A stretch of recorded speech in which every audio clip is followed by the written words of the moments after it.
Hey guys, welcome to day 3 of Sorcery Salon. It's Sunday, so this might be the first day that you are tuning in live with me. So if you're tuning in live, welcome. So this is a 9-day event. I'm going live for 9 days. I've already gone live 2 days so far. My first live was talking about sovereign bodies and how you need to be completely sovereign in your body in order to be the magical being that you came here to be be a super manifester, to have the things show up for you the way that you are hoping that they can show up for you, or like you're asking, you're like, hey universe, this is what I want to show up for me right now. However, if you are not completely sovereign in your body, what's going to happen is you'll get sick, you get burned out. Like there's just like so many things that happen when I meet with clients and they're like, why is my manifestation broken? Why is it that I can do all of this magic with other people and facilitate all this magic in other people's lives, but I'm having difficulty creating sustainable manifestations for myself? Well, one, you need a completely sovereign body. And so that's like a whole element of my 9-step program, is completing a sovereign body, and to know what that is for yourself. And I have so many different healing modalities that I use and I love. And I noticed that that's true for my ideal clients as well. They're professionals, they're coaches, they're consultants, they're healers. They are at the top of their game in the industry that they are in. However, they are creating these places and spaces in their lives, or maybe it's completely unconscious, that your body is not completely sovereign. And then yesterday we talked about sovereign relationships. We talked about having people in your life that 100% have your back. You don't need to explain yourself to them. You don't need to make yourself more clear to them. They just know that they love you. They know that they support you, and they know that they are in it to win it with you in the long game.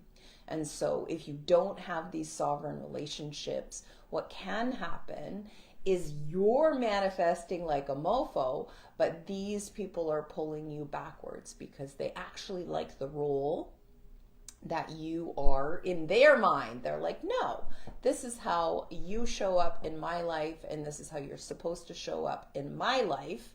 And sometimes, like, you're growing, and they don't like what you're growing into. And is that your problem? No.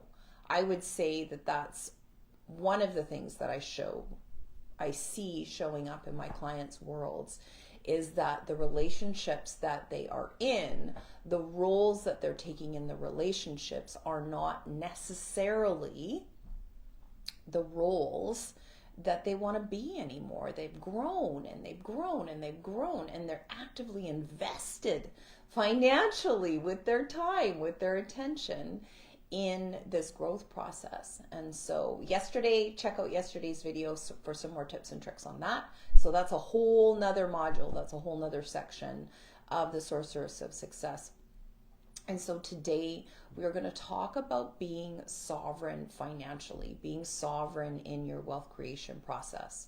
And so sometimes people are like, oh, Jennifer, why do you have to bring up money all the time? Why do you have to talk about money all the time? I'll tell you what, when I was working and I was traveling the world and facilitating these transformational workshops and these conversations that people want to have with me one-on-one, a lot of it is about money. A lot of it is sustainable wealth creation. A lot of it is creating an opulent life where you get to have what it is that you want to have. And without apology. I was having this conversation with another super magical friend of mine, and she was noticing that she needed to frame why she wanted something. Like, do you actually have to tell people why you want something? Like, maybe you just want it because you want it, and that's okay. So when we're thinking about sustainable wealth creation, when we're talking about like what is wealth, wealth to me is that you always have way more than enough money coming in every month for you to be able to make the choices that you want to make. You know, say you want to take your family to Mongolia to stay in yurts and eat dumplings and ride ponies and, you know, fly hawks and learn archery. I mean, this is one of my dreams, that I want to go to Mongolia with my boys. And, you know, they're young adults right now. And I want to go and, you know, like, stay in yurts and eat dumplings and ride ponies and learn archery and like hawking from horseback. Like I grew up riding horses, and my boys just love horses too. And I don't know, it just seems like such a really cool thing to do. And I think I was inspired by the Cirque du Soleil called Odissio, where we talked about like the origin of the partnership between humans and horses. And so that is a really great reason for me to have money. And so I don't have to tell you that story, but what I can do is I can inspire you to have the type of life where your profession is the profession that you're supposed to be in, and you know it's configured the way that it's supposed to be configured. And I can see this in your charts, in your astrology, in your human design, in your gene keys charts. What specific configuration allows the most amount of wealth to come in for you? And I'm a big advocate of elegance. Like why would you grind it out, you know, doing skip the dishes or Uber, or like, you know, like taking all these extra side jobs when your main profession is available to you? And if you hook it up to something that's called your incarnation cross in human design, if those energies in your human design incarnation cross are available in what it is that you're doing for a living, well, it's just, I'm not going to say it's guaranteed, because you actually have to be present, you have to ask questions, and you have to be audacious enough to say, yes, this is what I'm doing for a living, this is what I want to do for a living, and I am making a commitment. So that's a question that I'm going to ask you right now. Like, how much of a commitment have you made to you having an opulent life? Now, I'm a big advocate for opulence. So what is opulence? Opulence to me is having a fridge full of organic groceries at all times, and having, you know, like an ongoing order that just like arrives at your house. Like, they have delivery, it's free, you might as well take advantage of it, and take advantage of the fact that you are an opulent being and you're here to have an opulent life. Now, the best role model for opulence is actually nature. Like, look at how nature presents itself. It's not like, oh, you know, there's like 6 leaves on a tree. There's like 6 billion leaves on the trees in your neighborhood, even when the trees start to have their leaves pop open, you know. And it's so funny, like the evergreens, when they decide to like send their pollen everywhere, they're just like staining everything green. They don't care. It's really, really opulent. And then have a look, you know, like when salmon spawn, they're not just like 16 eggs. It's so many eggs. And so this is what I would love for you. This is the thing. I want you to notice, what is an opulent level of living for you? What's an opulent level of living for you? And how do you take advantage of that? You know, people are like, wow, I don't want to take advantage. Yeah, advantage. Like, look at the etymology of the word advantage. Like, wouldn't you want an advantage? And think about that. If you are mostly healthy, you have an advantage. if you have modalities and licenses and professional designations and an education and a resume, you already have an advantage. If you are a connector, or you're like just really great at manifesting people who want to know more about you, or like maybe you're just really great, like people just really love you, they want to spend time with you, you have a level of expertise that people want to know about, you're interesting, you've done deep levels of investigation on things, you know, I think it's super important for you to realize those places and spaces where you already have an advantage, then you just take that advantage. And one of the things that is like all over my charts is I can see and I can hear at a cellular level, and especially if I can get my hands on you, which is more rare these days, I can feel the energy of where your talent is supposed to go and who your talent is supposed to reach. And when that turns on, oh my goodness, like, you know, I just get it from your aura, what it is that you're supposed to be being, what it is that you're supposed to be doing. And, you know, it's kind of humbling, I would say, when people realize this is the amount of money that they actually need in order to be able to live an opulent life. Like your vacations, take them. Get a pedicure, get a manicure, get your massages, eat organic, you know, buy your supplements, wear clothes that make you feel good, you know, like wear clothes that you love. And the more that you do that, the more that you actually nourish your own aura, the more you are visible to the ideal people. And you just become a magnet, and your magnetic's turned on and it's at full power. And so that's super important, you guys, because if you're not sovereign, then you're running around, you're bleeding money all over the place. And that's a pretty good example of knowing, like, hey, am I actually financially sovereign? So here's some symptoms of not being financially sovereign. Is the amount of money that you need to live your regular everyday life, not an opulent life, your regular everyday life, you're not bringing in enough money to be able to do that. You're having to penny pinch.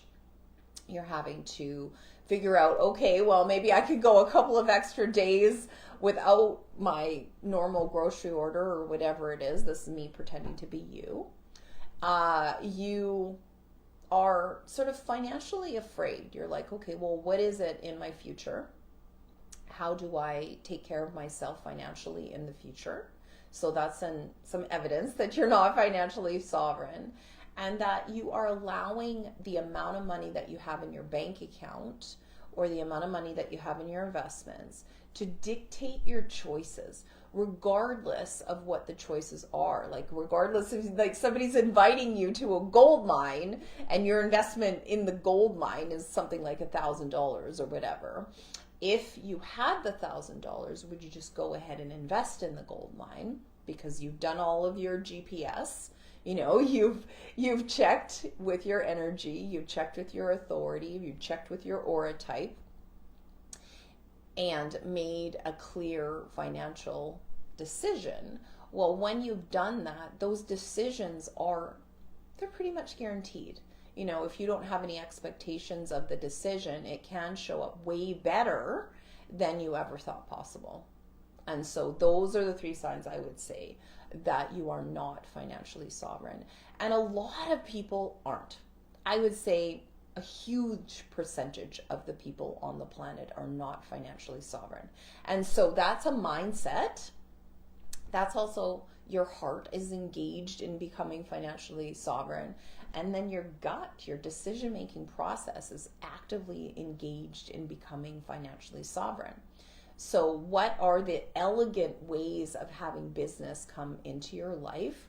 Like maybe like me, you're a manifesting generator. You have enough energy to be able to do events. You have enough energy to be able to go out into public and attract your ideal client, whatever public is these days.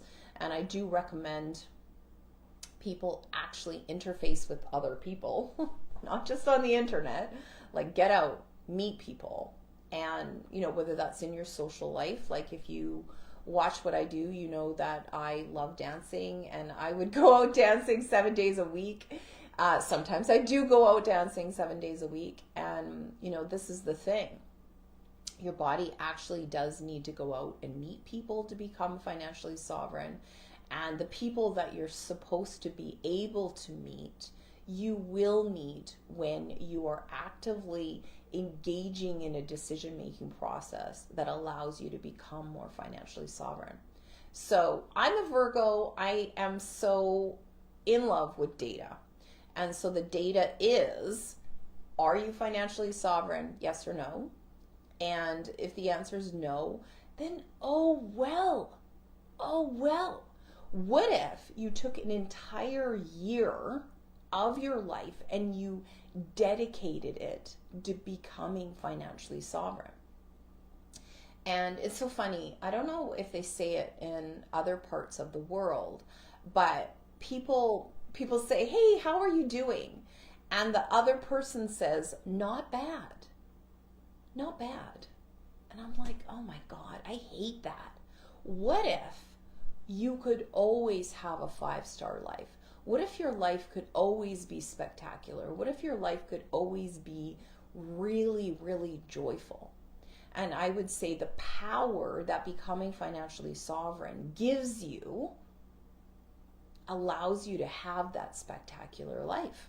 So you're like, I just, for example, I got an email from this horseback riding adventures place that I follow on social media. And they have an adventure right now where not only do you get to go to the equestrian events at the Paris Olympics, which is at Versailles Palace, like every hair on my body is standing up when I'm talking about this. You get to go on this horseback riding adventure where you're going through France and you're going to these wineries and you're going to these beautiful chalets, not chalets. What are they called? Chalets? Is that correct? Anyways, these palaces. And so being financially sovereign, having money, and having the money that I need in order to be able to have a life that works for me, so that I could actually choose something like that. And in all vulnerability, I do not have the cash to be able to choose that right now. And it's not really a priority right now, but my goodness, how freaking cool would that be? I'm actually more invested in taking my sons to Mongolia right now, to be honest. So thinking about that for yourself, like if you took an entire year to take yourself from where you are right now, and maybe you're in the not bad category. You're like, okay, I have money to buy organic. I have money to have my groceries delivered. I have money to pay all my bills. Like maybe that's you. So you have money to pay all of your bills. You have money to buy organic, but you do not have the money to make sure that you are covered for an emergency. Like maybe any sort of emergency in your life would have to be put on a credit card. Do you have room on your credit cards for those emergencies? Like if you're in the not bad category, what would it take to push you over into the opulent category? Like how many times your regular income would push you over into the opulent category? So is it 2 times? Is it 4 times? Is it 5 times? Is it 10 times your regular income? And so then that's fine. That's just an income problem. That's fine. Like you being talented, let's just say these things that I want to call your attention to, these advantages that you already have that would allow you to be opulent, to be completely financially sovereign.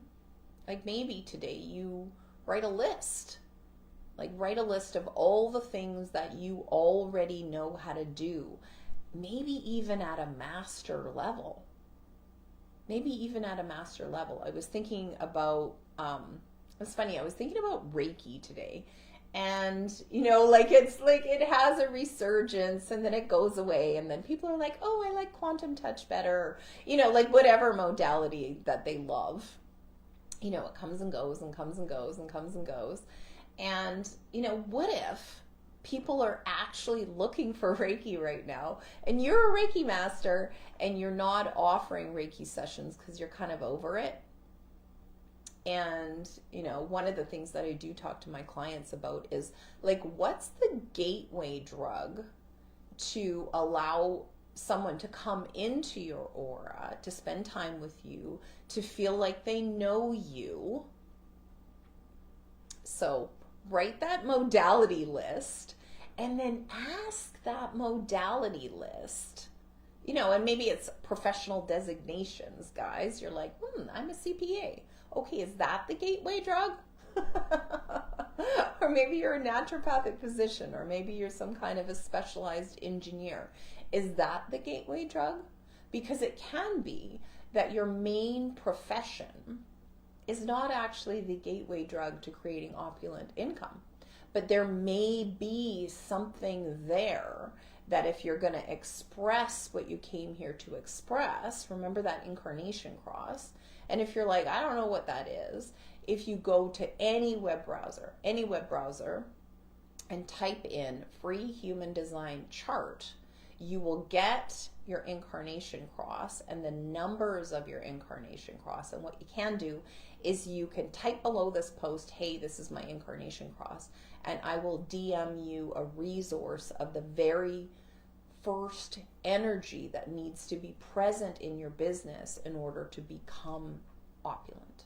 And I would say the universe, nature, this planet is, we're here to be opulent, guys. We're not here to be not bad.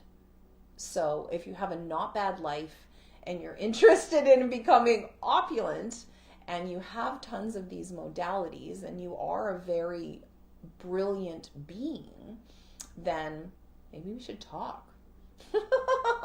So I'm running over a little bit. I love to talk about money. I love to talk about creating ease and elegance and wealth in everyday people's lives so that they can have more and be the contribution that they came here to be. So this is day 3 of a 9-day event. Tomorrow we are going to talk about sorcery in your body. Sorcery. So we're now in the second phase of a 3-phase program, sorcery in your body. And so if you would like to know more about that, I am happy to invite you. We are going to go live at 2:22 Pacific Standard Time tomorrow talking about sorcery with bodies. Thanks so much for showing up, you guys. Ciao.